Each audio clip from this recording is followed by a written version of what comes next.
10 సంవత్సరాలు టిఆర్ఎస్ ప్రభుత్వంలో ఉన్నప్పుడు వస్తలేదా?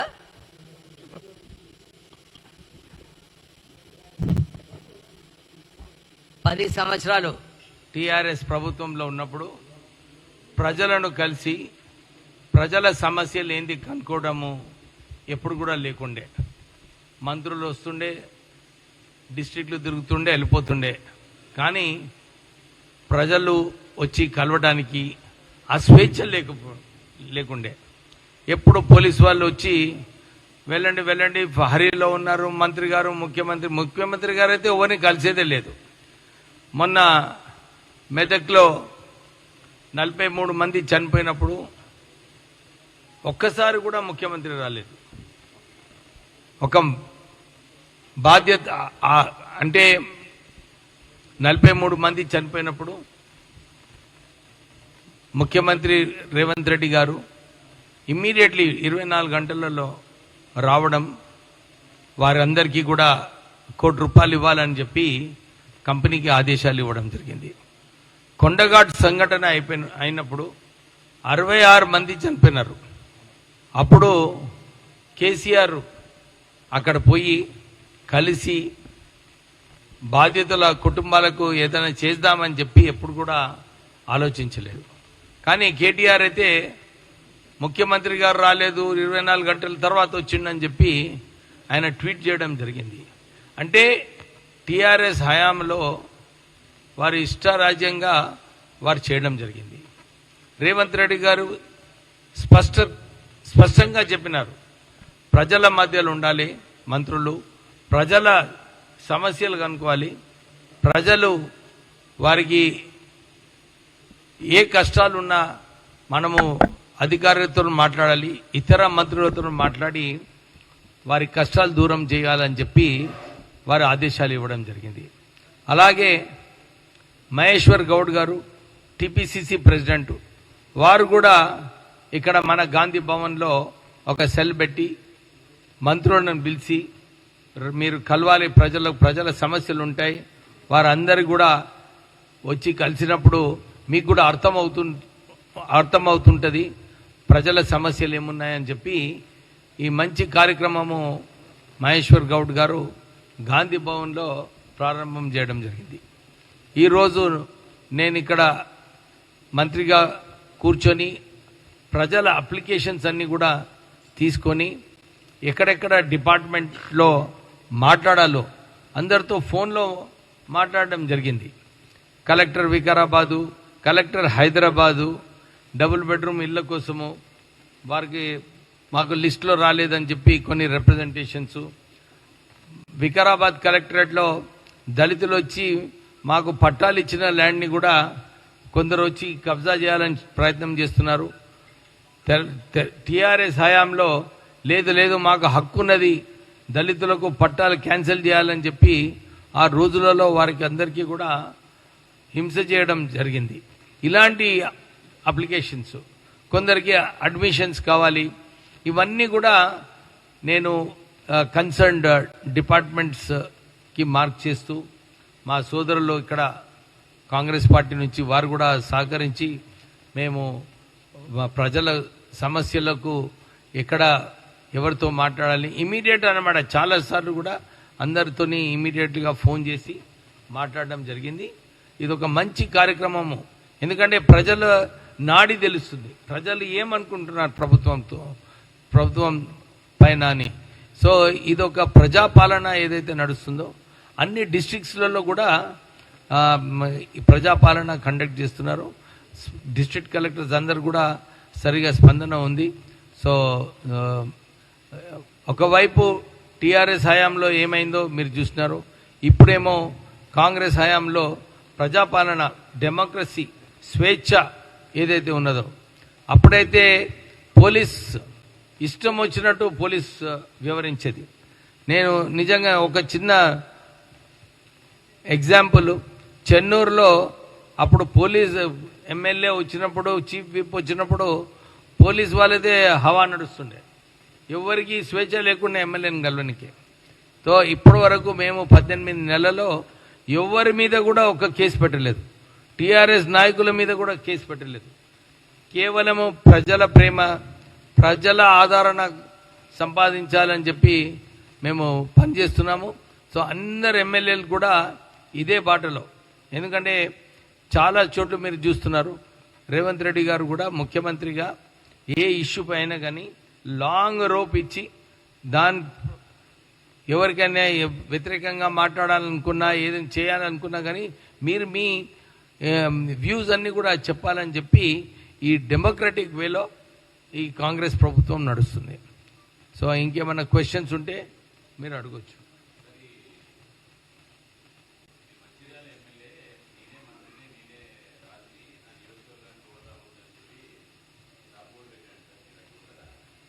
స్టాప్ బోర్డ్ అని ఎప్పుడు ఉండదు చారి, ఎప్పుడు కూడా గుర్తించుకోవాలి. ఖాళీ మంచిర్యాల ఎమ్మెల్యే కాదు, అన్ని 119 నియోజకవర్గాలలో ఎప్పుడు ఎమ్మెల్యేనే ఉంటాడు. ఎందుకంటే ఆయనే ప్రజలతో ఎప్పుడు కాంటాక్ట్లో ఉంటాడు, every day to day. So ఆయనే రాజు. ఎమ్మెల్యే ఎవరైతే ఉన్నారో కన్సర్న్డ్, ఎప్పుడు ఏ నియోజకవర్గంలో అయినా కానీ వారే రాజు ఉంటారు. వారికి మంత్రులు ఎప్పుడు కూడా హెల్ప్ చేయడానికి మంత్రులు ఉంటారు. అర్థమైందా చారి?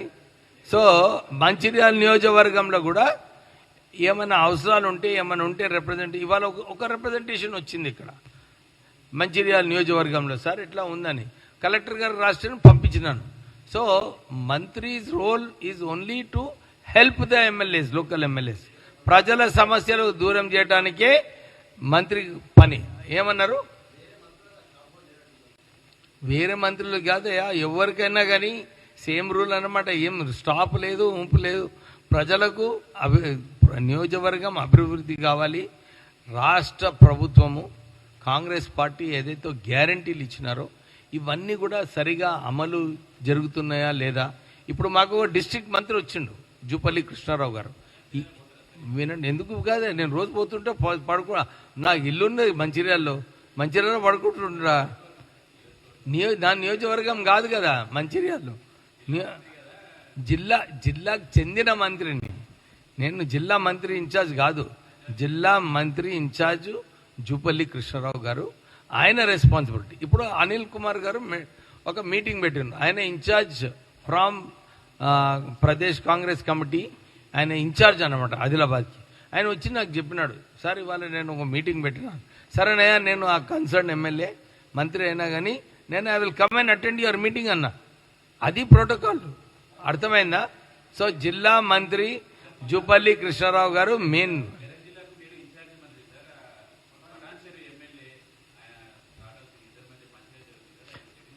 అరే ఏ పార్టీలో పంచాయతీ ఉండదా? ఏ పార్టీలో కూడా, అన్ని పార్టీలలో పంచాయతీ ఉంటుంది, గ్రూప్స్ ఉంటాయి. అదే రాజనీతి. రాజకీయం అంటే ఏంది? గ్రూపులు, తగాదాలు ఇవన్నీ కూడా సెటిల్ చేసుకునే బాధ్యత పొలిటికల్ పార్టీస్ది. మేము కూడా మా పటంచరు అమ్మో చూడు, ఆమె అంటున్నది కేటీఆర్కి కవితకే పంచాయతీ ఉన్నది. ఇక వాళ్ళకు పంచాయతీ ఉన్నప్పుడు నియోజకవర్గాలలో ఉండదా పంచాయతీ చారి? సో మీరు ఎప్పుడు కూడా ఆదిలాబాద్లో వివేక్ రాజనీతి అని ఉండదయా.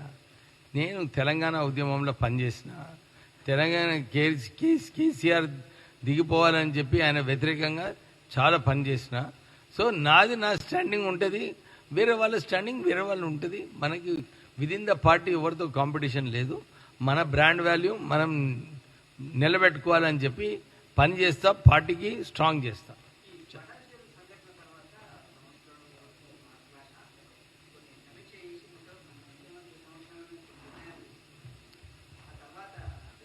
నేను నిన్న ఎమ్మెల్యే గారితో మాట్లాడినా, శ్రీనివాస్ గారితో మాట్లాడినా. I'm confident I will be able to set right that issue. అక్కడ ఉన్న ఇష్యూలు ఉంటాయి. ఎప్పుడు ఇష్యూలు లేకుంటే లైఫ్ ఏముంటుంది? ఏంటి సిగాజీ ఇండస్ట్రీస్ చెప్తుండ్రా?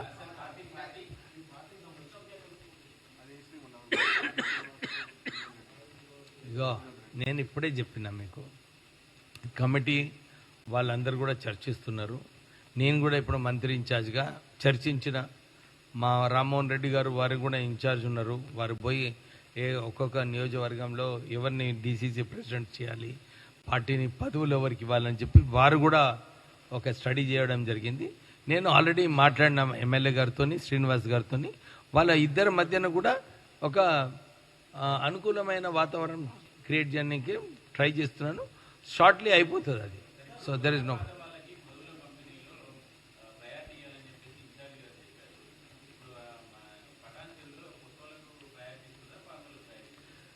మీనాక్షి శేషాద్రి గారు చాలా క్లియర్గా చెప్పినారు మొన్న. మీనాక్షి నటరాజన్ గారు క్లియర్గా చెప్పినారు. ఏమని చెప్పినారు? ఎవరైతే పార్టీకి ఇన్ని సంవత్సరాలు ఉన్నారో, కట్టుబడి ఉన్నారో వాళ్ళందరికీ ప్రాధాన్యత ఇవ్వాలి. ఎవరైతే తర్వాత వచ్చి కాంట్రిబ్యూట్ చేసినారో అసెంబ్లీ ఎలక్షన్స్లో, పార్లమెంట్ ఎలక్షన్లో కొందరిని, వారిని కూడా చూసుకునే బాధ్యత మంత్రి ఇన్ఛార్జెస్ ఉందని చెప్పి వారు స్పష్టంగా చెప్పడం జరిగింది. సో దాని ప్రకారంగానే నిర్ణయాలు తీసుకోబోతారు. అట్లా డిపెండింగ్ ఆన్ ద సిచ్యువేషన్. ఎప్పుడు కూడా నిర్ణయాలు క్లియర్ కట్ ఉండే కదా, బ్లాక్ అండ్ వైట్. ఎప్పుడు కూడా పరిస్థితులు పట్టుకొని నిర్ణయాలు తీసుకుంటారు. సో మహేష్ కుమార్ గౌడ్ గారు అందరి దగ్గరికి వెళ్ళి లెటర్లు తెప్పించుకుంటున్నాడు. అన్ని డేటా కలెక్ట్ చేసుకొని త్వరలోనే నిన్ననే ఆయన అనౌన్స్ చేసినారు. డిస్ట్రిక్ట్ కాంగ్రెస్ కమిటీ ఇన్ఛార్జెస్ని కూడా మేము 15th వరకు అనౌన్స్ చేస్తామని చెప్పి వారు చెప్పినారు. ఇంకా గవర్నమెంట్లో ఉన్న పదవులు, పీసీసీలో ఇంకేమైనా పదవులు ఇచ్చేది ఉంది, అది కూడా త్వరలోనే నిర్ణయం తీసుకుంటామని చెప్పి వారు మాట ఇవ్వడం జరిగింది.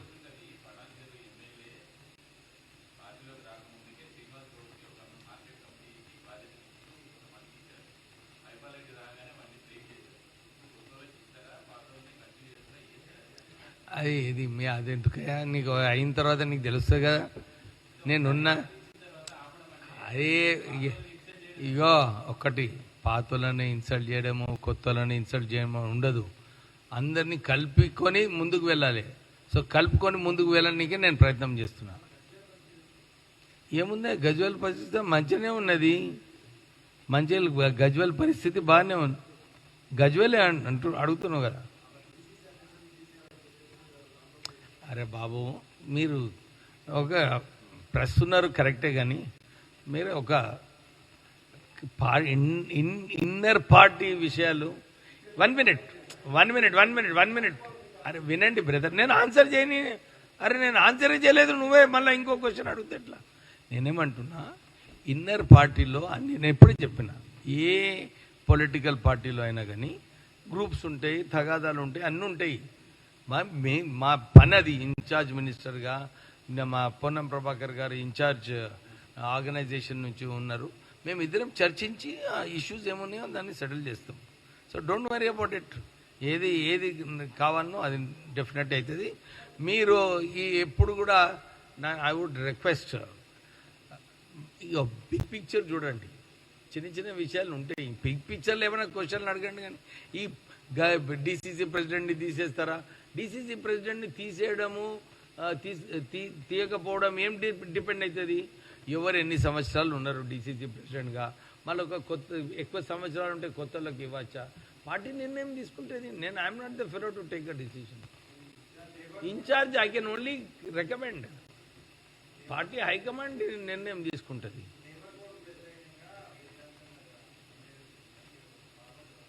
మేము నిన్న డిస్కస్ చేసినాము ఏమేమి ఇష్యూస్ రాష్ట్ర ప్రభుత్వం ఏదైతే అధికారం ఉన్నదో, ఏ సమస్య పైన ఎంత స్ట్రిక్ట్గా పోవాలి, ఎంత డైల్యూట్ చేయాలి, ఇవన్నీ కూడా చర్చించుకొని మేము నిర్ణయం తీసుకున్నప్పుడు కేవలం కార్మికుల హక్కులు కాపాడడానికి ఆ ఆలోచన పెట్టుకొని నిర్ణయం తీసుకుంటాం.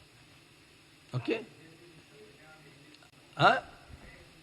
తీసుకుంటున్నామయ్యా. మేము ఆల్రెడీ ప్రపోజల్ పెట్టమని చెప్పినాను నిన్న. నాకు వస్తుంది ఇవాళ రేపు. ముఖ్యమంత్రి గారు వచ్చిన తర్వాత మాట్లాడి చెప్తాం.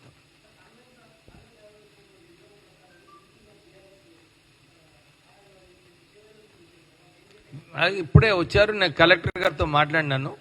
కలెక్టర్ గారికి చెప్పినాను, కాంగ్రెస్ హయాంలో ఏదైతే పట్టాలు ఇష్యూ చేసినారో దాన్ని మీరు అమలు చేయాలి.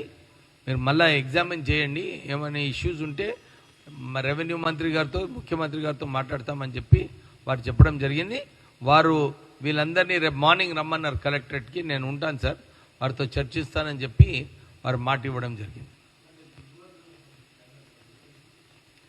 రేపు గిగ్ వర్కర్లది ఆల్రెడీ ఒక యాక్ట్ ఎట్లా పాస్ చేయాలి, ఏం చేయాలో ఆల్రెడీ ఒక ప్రిపరేషన్ కావడం జరిగింది. సిఎంఓ ఆఫీస్లో కూడా ఒక కాపీ ఇచ్చినాము.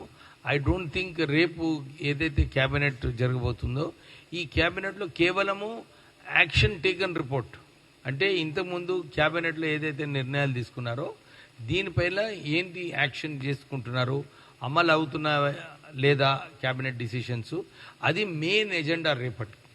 సో గిగ్ వర్కర్స్ది చాలా పెద్ద ఇష్యూ. మేము కూడా దాంట్లో గిగ్ వర్కర్స్ని ఎట్లా సేఫ్ గార్డ్స్ వారికి చేయాలి, వారికి ఒక ప్రొటెక్షన్ యాక్సిడెంట్స్లో ఇవన్నీ కూడా ఇన్కార్పొరేట్ చేస్తున్నాము. త్వరలోనే గిగ్ వర్కర్స్, ఎందుకంటే రాహుల్ గాంధీ గారు దేశవ్యాప్తంగా ఈ గిగ్ వర్కర్స్ ఏమో ఒక కొత్త బిజినెస్ అన్నమాట. గిగ్ వర్కర్స్, ఈ జొమాటో, ఈ స్విగ్గీ, వీళ్ళందరూ కూడా ఒక కొత్త బిజినెస్. దీంట్లో మెచ్యూరిటీ ఇంకా వచ్చేది అవసరం ఉన్నది. ఎవరైతే పనిచేస్తున్నారో వాళ్ళందరికీ కూడా ఒక భద్రత కల్పించే అవసరం ఉన్నది. సో ఇవన్నీ చూసుకొని రాహుల్ గాంధీ గారు మొన్న భారత్ జోడో యాత్రలో దీని గురించి మాట్లాడినారు. ఫస్ట్ గిగ్ వర్కర్స్ యాక్ట్ ఏదైతే రాజస్థాన్లో తీసుకొచ్చారో అది కూడా కాంగ్రెస్ ప్రభుత్వంలో తీసుకురావడం జరిగింది. తర్వాత ఇప్పుడు కర్ణాటకలో గిగ్ వర్కర్స్ది అదొక యాక్ట్ పాస్ చేసినారు. ఈ త్వరలోనే మన తెలంగాణలో కూడా గిగ్ వర్కర్స్కి కొన్ని హక్కులు కల్పించడము, వారికి భద్రత కల్పించడము, ఇవన్నీ కూడా ఈ గిగ్ వర్కర్స్ యాక్ట్లో ఉంటుంది. యాక్చువల్లీ అందరు కూడా చాలామంది అనుకున్నారు గిగ్ వర్కర్స్ అందరూ వెల్ టు డూ, అట్లా కాదు. గిగ్ వర్కర్స్లో చాలామంది పేదవాళ్ళు ఉన్నారు, వాళ్ళందరూ కూడా చాలా కష్టపడి పనిచేస్తున్నారు. సో నేను మొన్న మాట్లాడినప్పుడు కూడా మేనేజ్మెంట్స్ వారికి అగ్రిగేటర్స్ ఎవరైతే ఉన్నారో వారికి కూడా నేను సూచన ఇచ్చిన, ఏమని, ఇది ఒక కొత్త బిజినెస్, మీరు కూడా ఆలోచించండి. ఎక్కువ మీ బిజినెస్ కావాలంటే గిగ్ వర్కర్స్ కూడా హ్యాపీ ఉండాలి. గిగ్ వర్కర్స్కి కూడా, ఎందుకంటే గిగ్ వర్కర్సే ఏదైనా పార్సల్ డెలివరీ చేయాలంటే, ఏదైనా డ్రాప్ చేయాలనుకున్నా, ఇవన్నీ కూడా ఈ గిగ్ వర్కర్స్ పరిధిలో ఉంటాయి. వారు కూడా సంతోషంగా ఉండాలి. వారు కూడా పోయి కస్టమర్ని కలిసినప్పుడు కస్టమర్ని సాటిస్ఫై చేయాలి, బిజినెస్ పెరుగుతుంది. సో నేను కూడా వారికి ఇదే చెప్పినాను, మీరు వర్కర్స్ని హ్యాపీ చేసే బాధ్యత కూడా అగ్రిగేటర్స్ది. మీరు వారి సమస్యలన్నీ కూడా పాజిటివ్ వేగా తీసుకోవాలని చెప్పి వారికి సూచన ఇవ్వడం జరిగింది. నేను అనుకుంటాను త్వరలోనే ఏమైనా సజెషన్స్ ఉంటే ముఖ్యమంత్రి గారి అవి కూడా ఇన్కార్పొరేట్ చేసి త్వరలోనే క్యాబినెట్లో పాస్ చేసిన తర్వాత అసెంబ్లీలో కూడా పెట్టే ప్రాసెస్లో ఉన్నాం.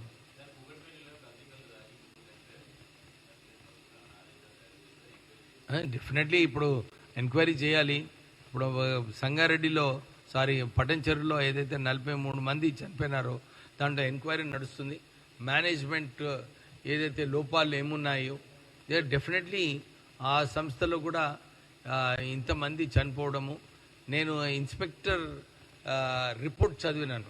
డిసెంబర్లో ఇన్స్పెక్టర్ ఆఫ్ ఫ్యాక్టరీస్ ఏదైతే పోవాలో చాలా బాగా మెన్షన్ చేసినాడు ఏమేం లోపాలు ఉన్నాయో. దీంట్లో మేనేజ్మెంటు వారు కొంచెం శ్రద్ధ తీసుకొని ఇవన్నీ ఇంప్లిమెంట్ చేస్తుంటే డెఫినెట్లీ ఇంత పెద్ద ఇన్సిడెంట్ అయ్యేది కాదు. కానీ నేను దీంట్లో ఏముందంటే ప్రెస్ వాళ్ళతో ప్రత్యేకంగా చెప్పేది ఏంటంటే, ఈ is of doing business central government ఏదైతే రాష్ట్రాల్లో అన్ని చోట్ల కూడా అడుగుతున్నారో వాళ్ళు ఇన్సిస్ట్ చేస్తున్నారు. చాలా చోట్ల కూడా మీరు ఇన్స్పెక్టర్ ఆఫ్ ఫ్యాక్టరీస్ మళ్ళీ ఇన్స్పెక్ట్ చేయడానికి పోవడానికి మళ్ళీ నోటీస్ ఇవ్వాలి, 15 రోజులు నోటీస్ ఇవ్వాలి, పోవద్దు. ఇవన్నీ కూడా బిజినెస్ ఇంప్రూవ్ చేయడానికి వాళ్ళందరూ కూడా ఈ చట్టాలు పాస్ చేస్తున్నారు. సో నేను చెప్పేది ఏంటంటే మేనేజ్మెంట్స్కి ఫెడరేషన్ సిఐ వాళ్ళని కూడా 25th నాడు వాళ్ళ మీటింగ్ ఉంది. I'm going to go and address. నేను వారికి చెప్పబోతున్నాను, అరే మీకు ఇన్ని ఫెసిలిటీస్ ఈజ్ ఆఫ్ డూయింగ్ బిజినెస్లో ఇచ్చినప్పుడు కంపెనీస్ రెస్పాన్సిబిలిటీస్ పెరిగినాయి. యాక్చువల్లీ కంపెనీసే ఇవన్నీ ఏదైతే చేయాలో రెగ్యులేషను ఫాలో సిస్టమ్స్, ఏది సేఫ్టీ కోసం ఏం చేయాలో ఇవన్నీ సిస్టమ్స్ ఫాలో చేసే బాధ్యత కంపెనీస్ పైన పడుతుంది. సో వారు దీంట్లో ఎక్కువ ఇంట్రెస్ట్ తీసుకొని, ఎందుకంటే ప్రభుత్వం కూడా ఒక డైరెక్టర్ని ఆక్యుపైర్ చేసినారు. ఎందుకు చేసినారు డైరెక్టర్ని ఆక్యుపైర్? ఆ డైరెక్టర్ ఎవరైతే ఆక్యుపైర్ ఉంటారో బోర్డ్ మీటింగ్స్లో ఆయన ఇలాంటి క్వశ్చన్స్ ఏదైతే ఇన్స్పెక్టర్ ఆఫ్ ఫ్యాక్టరీస్ రేజ్ చేసినప్పుడు ఇది బోర్డ్ మీటింగ్లో చర్చించి బోర్డ్ లెవెల్లో కూడా డిసిషన్స్ తీసుకోవడానికి బాగుంటుందని చెప్పి ఆక్యుపైర్ని బోర్డ్ లెవెల్లో పెట్టినారు. సో ఈ ప్రాసెస్ కూడా కొద్దిగా స్ట్రిక్ట్గా ఇంప్లిమెంట్ చేసేది అవసరం. ఎంక్వైరీ అదే చెప్తున్నా కదా, సేమ్ వే ఎంక్వైరీ చేసి ఎవరు రెస్పాన్సిబుల్ ఉన్నారో డెఫినెట్లీ వారి వ్యతిరేకంగా యాక్షన్ తీసుకుంటుంది ప్రభుత్వం.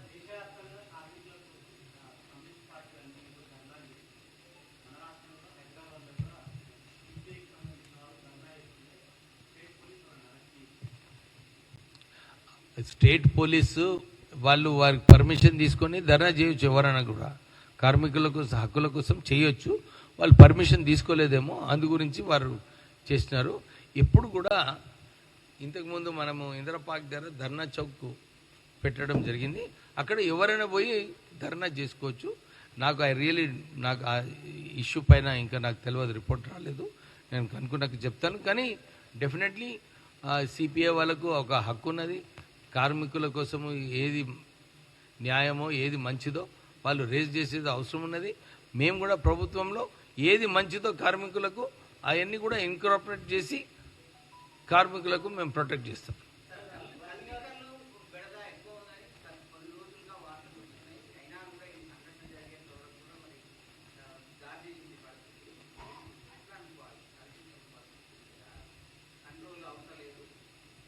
కల్తీ కళ్ళు ఒకవైపు ఏమో గౌడ సంఘం ఉన్నారు, వాళ్ళందరూ కూడా కళ్ళు దేవాలని గవర్నమెంట్ గౌడ కార్మికులకు ప్రొటెక్ట్ చేసే అవసరం ఉన్నది. సో ఇది ఏదైతే కల్తీ కళ్ళు మధ్యవర్తులు ఇవి చేస్తున్నారో వాళ్ళపైన యాక్షన్ తీసుకోవాలి.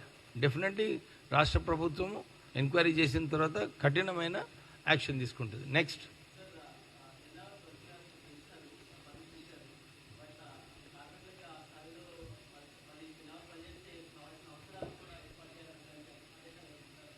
ఆల్రెడీ ఈ 10 hours ఏదైతే ఉందో ఇది నేను ప్రెస్ని